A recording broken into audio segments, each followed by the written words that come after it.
Ang mga tao sa buong Maynila ay nagtitipon sa teatro upang panoorin ang Les Cloches de Corneille, isang pagtatanghal ng Pranses.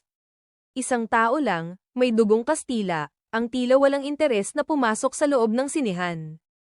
Ang kanyang pangalan ay Camarón Cosido. Siya ay nagmula sa isang kilalang pamilyang Espanyol, gayunpaman ay medyo hindi maganda ang pananamit tulad ng isang magsasaka at patuloy na gumagala sa mga lansangan.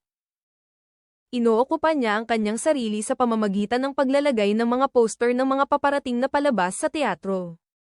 Habang papalapit siya sa Teatro de Variedades, nakita niya ang mga mukhang kainahinalang lalaki at nalaman na inuutusan sila ni Simon na gumawa ng mga hakbang upang masugpo ang kaguluhang sibil.